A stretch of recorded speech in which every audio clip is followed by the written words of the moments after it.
Okay, here we go, episode 9. This is about the 4th take I've done trying to get my mouth to work and get this all on camera quickly. I keep trying to keep these videos, 30 minutes and under, but they just manage to creep over and I end up editing for hours and hours. But anyway, I'm going to keep this one. This one's going to be pretty simple. I'm showing you a PAF that arrived in the mail, and it's dead. It's a late one, like 61 probably.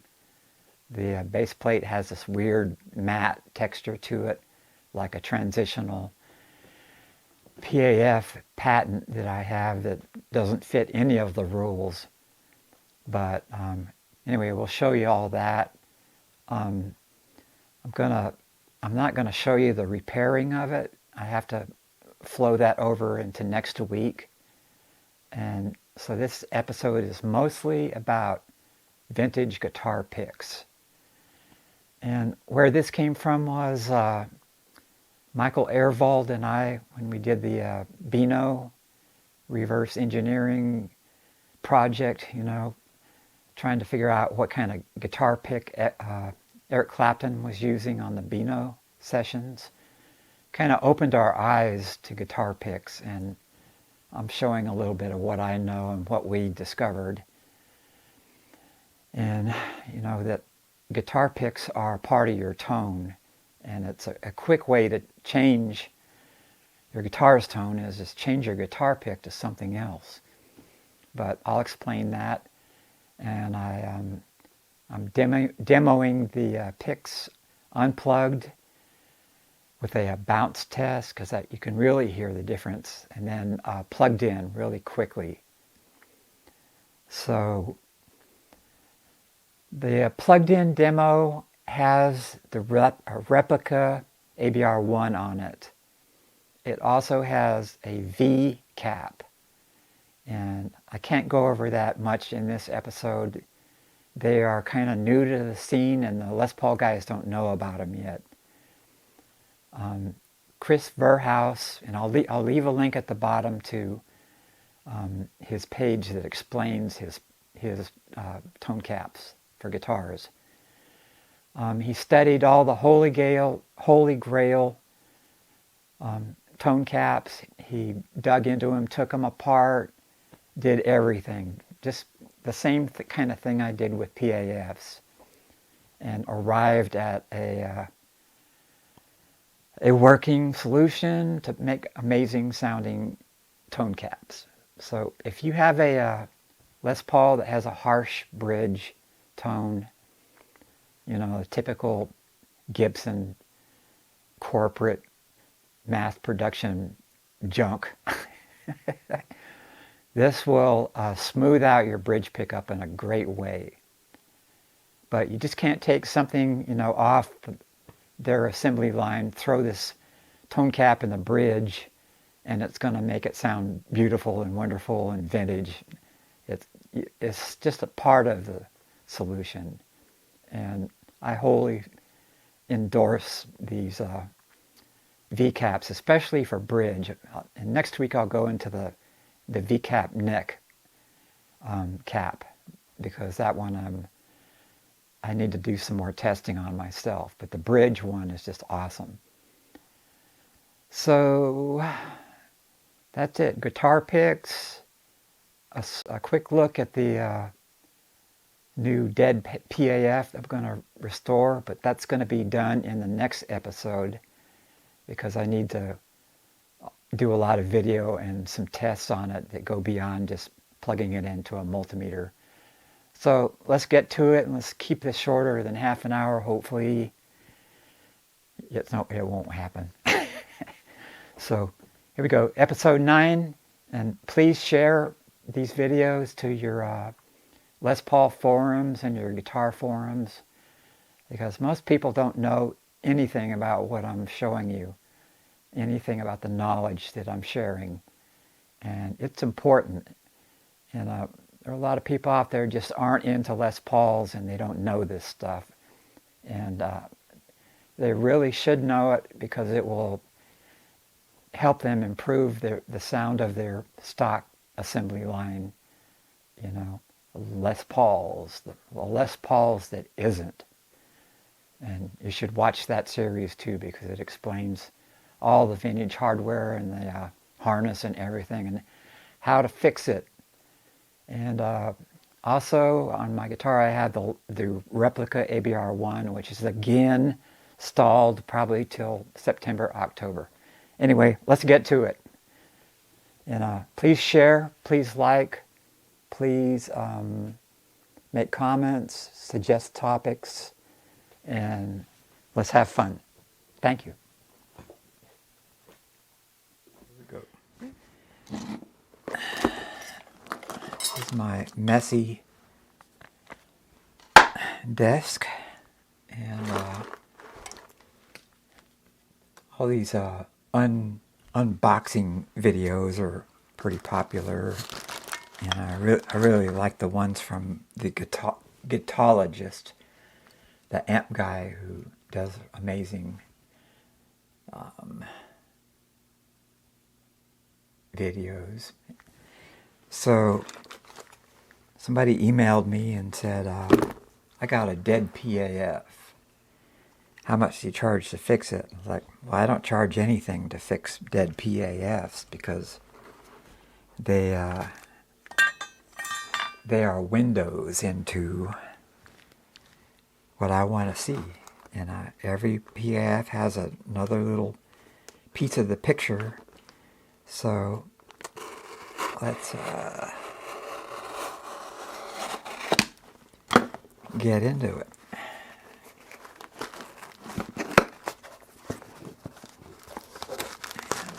So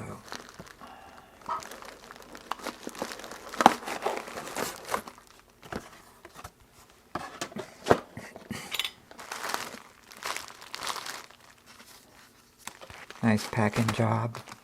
Blah blah blah. Unboxing.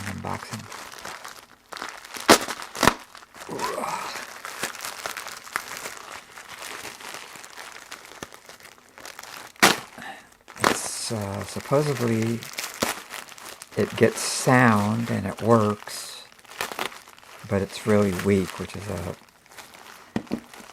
sure sign that there's a break in the coil somewhere, in one of the coils somewhere. And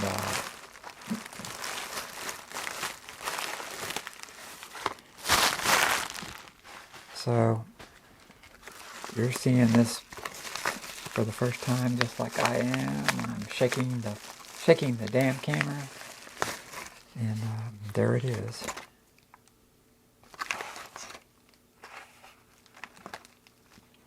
So let's zoom in here.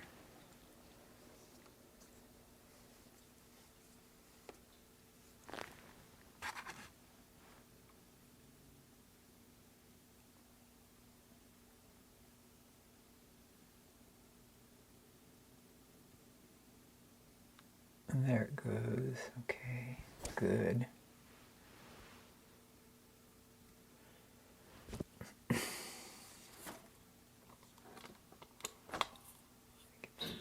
Yeah. Cheesy City. Cheap camera stand, but we can see it.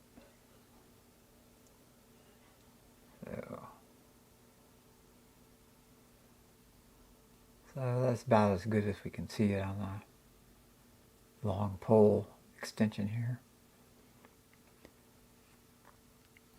And okay, and there's.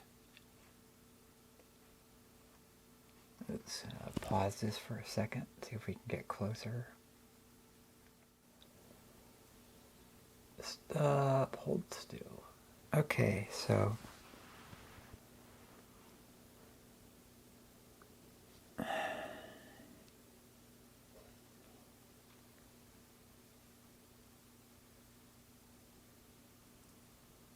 I have to pull this off of here because I'm watching it on a screen and I can't see it in detail. Okay, So it's the real deal. It's out of an old SG. So let's grab the multimeter and see what it's telling us.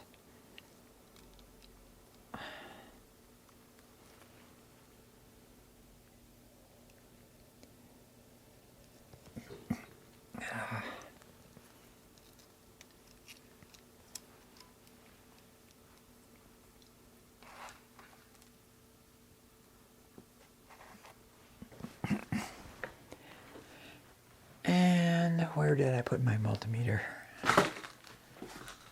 It's over here. Okay, so.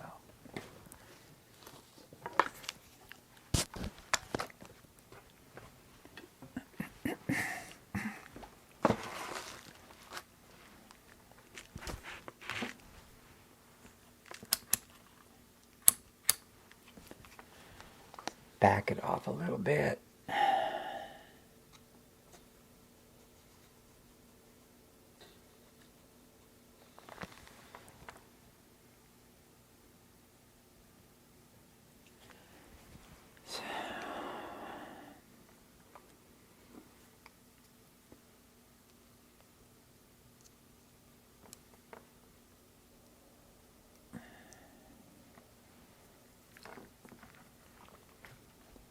Yeah, it's completely open. There's a completely disconnected something on this pickup. Could be a broken coil wire, could be a bad solder joint.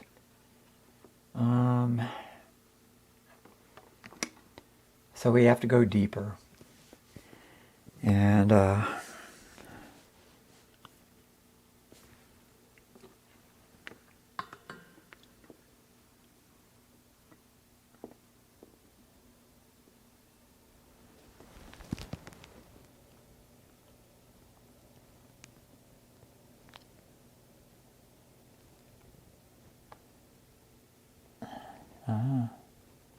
no end tape. That's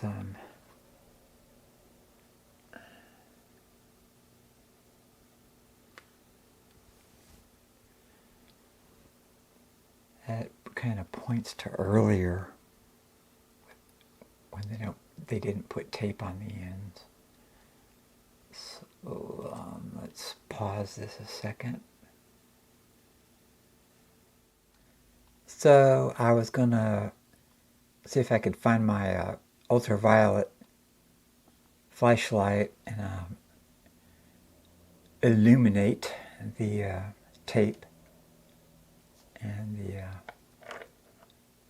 the decal, but I can't find it in this huge mess that I live in. So we'll do that, and then most amateur guys that would get a hold of one of these, they would like, oh yeah, I'm just going to rewind it and I'll hand wind it and it's just going to sound great.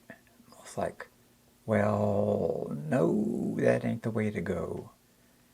You need to try to find the break. You need to check the solder joints, which coil is dead, and start, you need to get the tape off, which is a solvent soaking solution to get it off, because it doesn't want to come off. And the older it is, the rubber cement on the tape will solidify, and so you have to soak the entire coil to get rid of it. And then when you try to rewind it, unwind it, it's there are usually a lot of undercut winds, so they wind around, and then the wire traps it, so you're trying to unwind it and it breaks. And that's just typical. So it's almost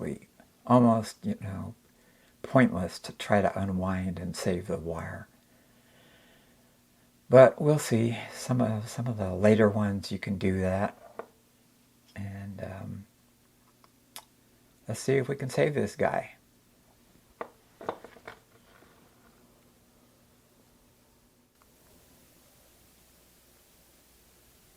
So I've got the macro lens on, so you can see it a lot closer. Let's go way down close to the where the wire is.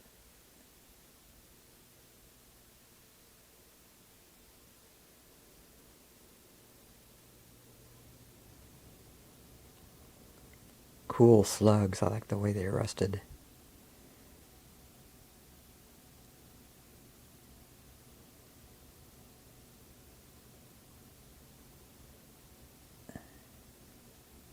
And the screws. And flip her over. Let's get a real good close look at the decal.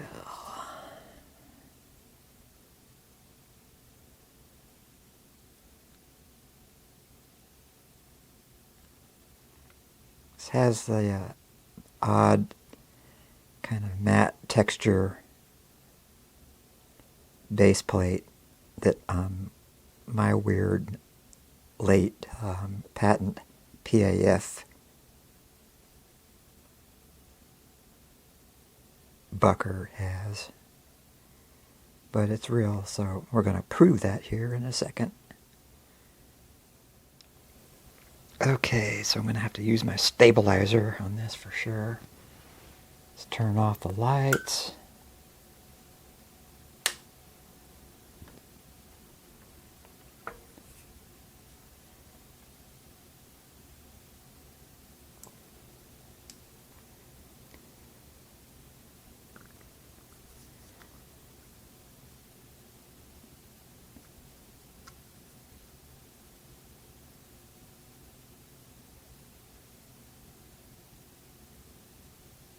So that's what that decal should be doing.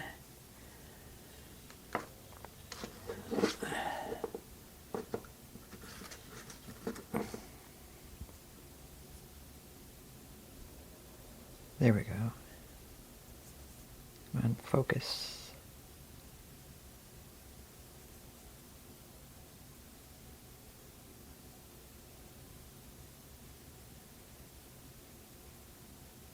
There we go. So that's what you want to see. She's real. Okay, so one of the things you can do to change your tone is what kind of pick you use. And when I was working with Michael Airvold on the Beano project, we both got into researching what kind of guitar picks were used back in '65, and it was pretty fascinating. Picks can either be really sharp and focused sounding, or they can be a little warm and dull. And Michael Airvold came up with the term asthmatic for how Eric's guitar sound was, which it wasn't a real direct, pointed sound, you know, like ah, ah. It was more like ah, ah, ah. So he had a really light touch with his picks and his playing. He wasn't banging on the strings. So that's part of it. But we found that picks had that quality. And so these are kind of the main ones we discovered. There were the Fender Heavies. This is a heavy too.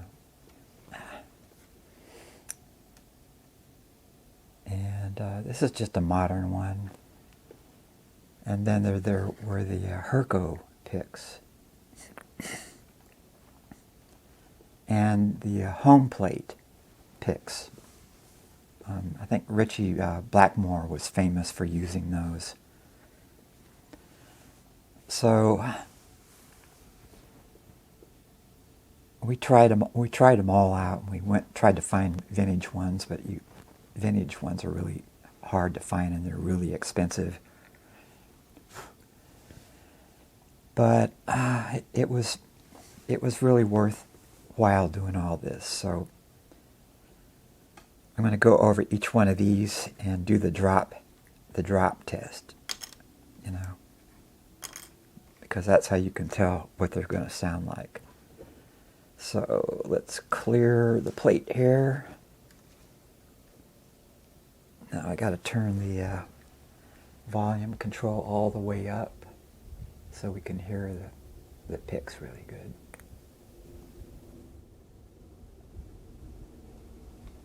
Testing, testing.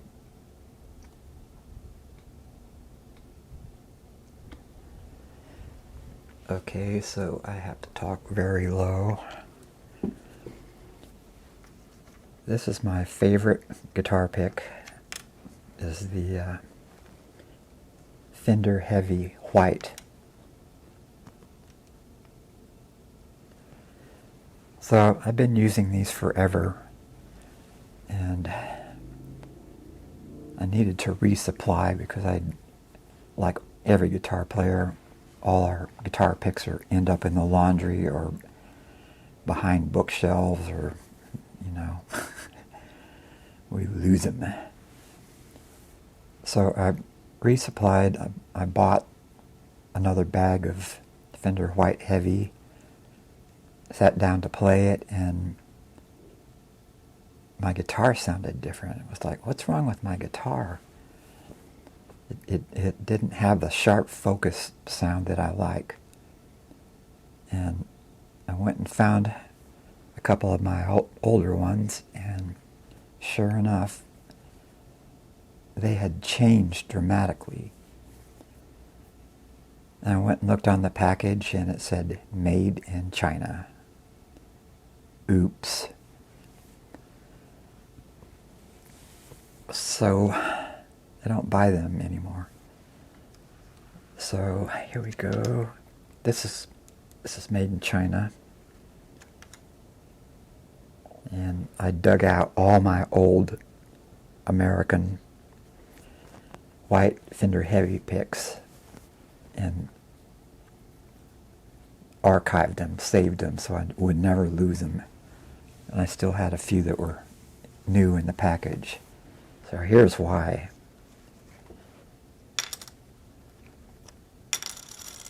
Real sharp sound. Chinese.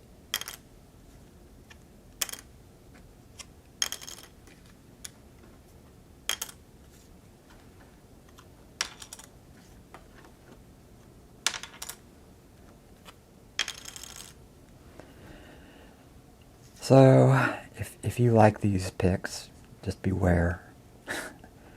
And this does have that asthmatic, dull, kind of soft sound. I don't like it.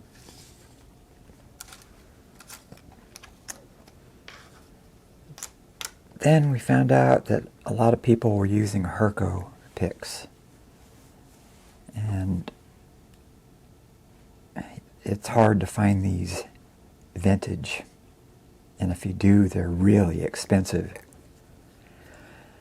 So we got Planet Waves makes a replica, and I think Dunlop makes this replica, and they call them Herco, but they're not the same.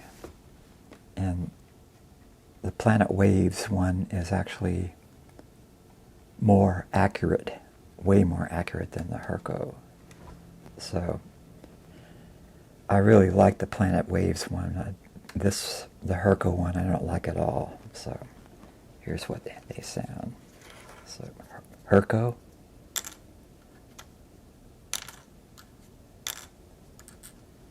And Planet Waves.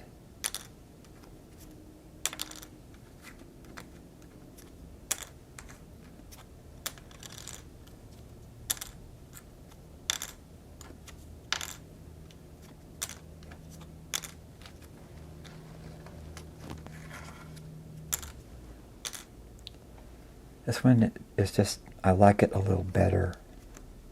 It's a little more stiff. And this one's just kind of mushy. I don't like that one. But you should pick some of these up. I like them. I like them a lot. I don't use them that much. I use the my old Fender Heavy whites.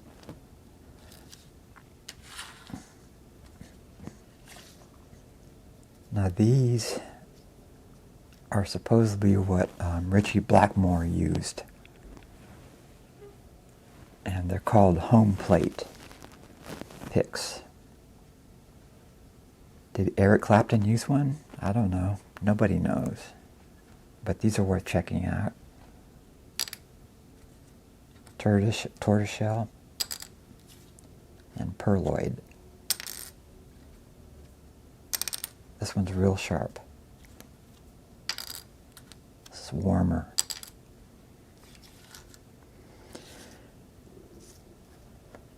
This is a vintage Fender Heavy triangular pick. It's just been in my stash for years. I don't really use it, but bright, good and hard. This is modern, but I don't think they're making these anymore. It's a good one compared to the older Fender Heavies.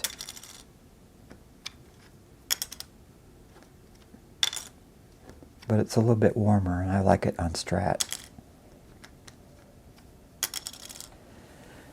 So there you go.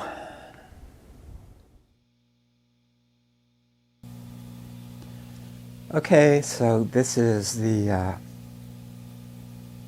American Heavy white guitar pickup. American, yay!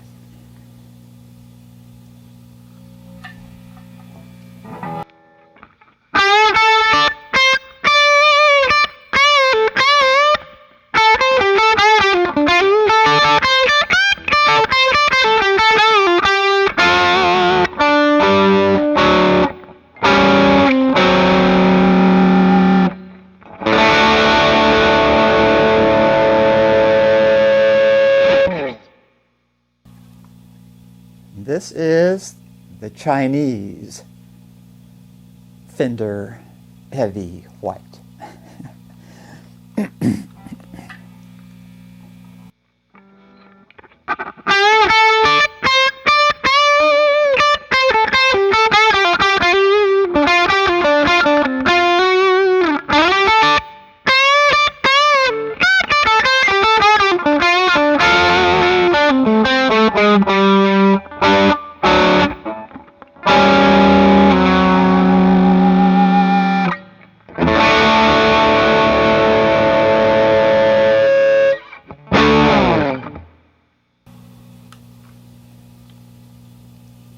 So neither one is better than the other, just depends on what you like, but the Chinese one is definitely not my cup of tea.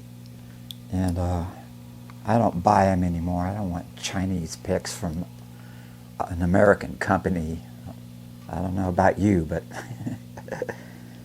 okay, so let's move on to the next pick.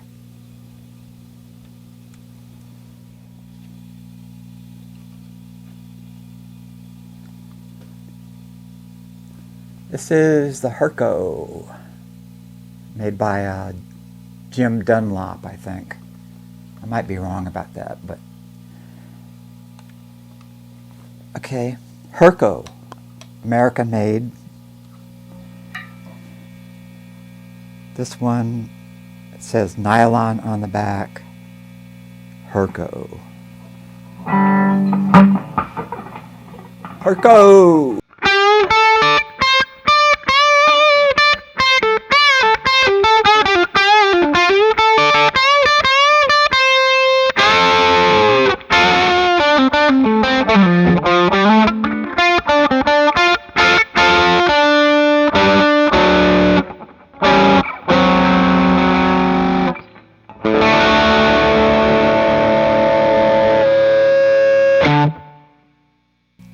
that's what I mean about this asthmatic sound. Now, this is the Planet Waves pick, which is a much more accurate Herco replica.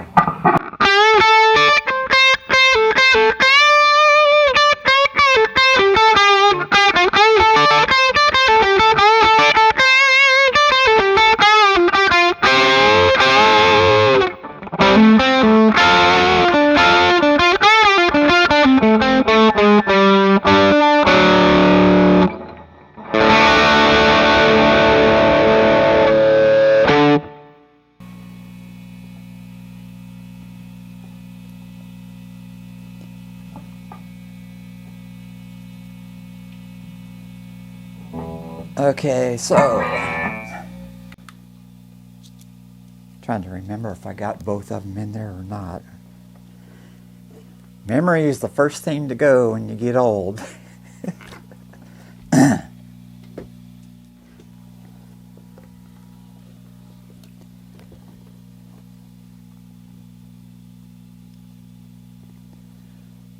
This is the home plate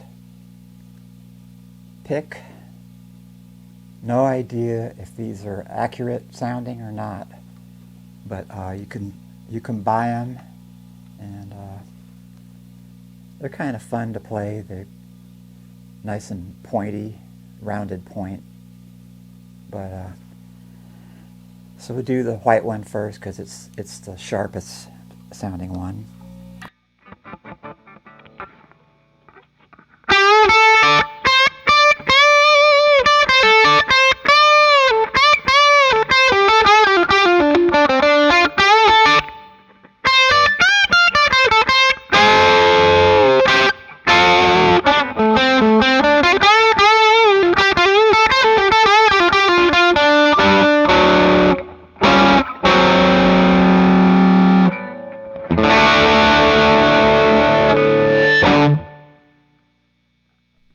And this is the tortoiseshell pick.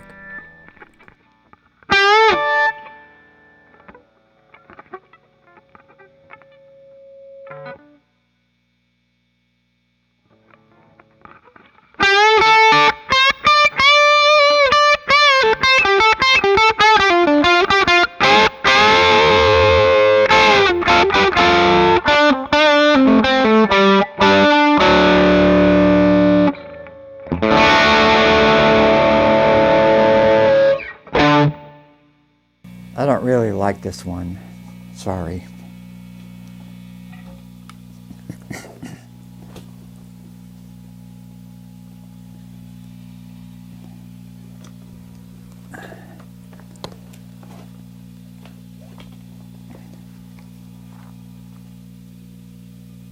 Fender vintage triangular heavy tortoiseshell pick. Just happen to have one, so may as well listen to it.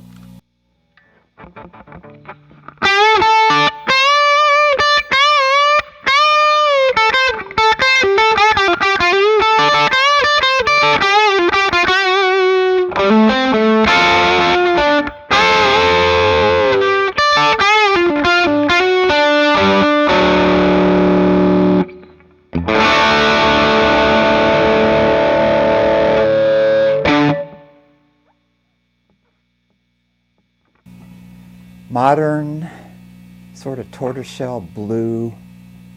It's kind of a medium sounding pick. I like these for Strat.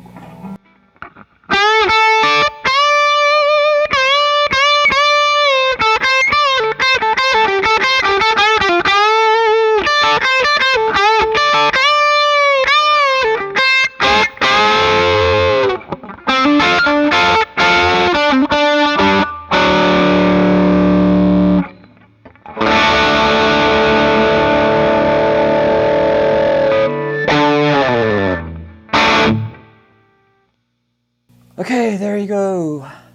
More craziness.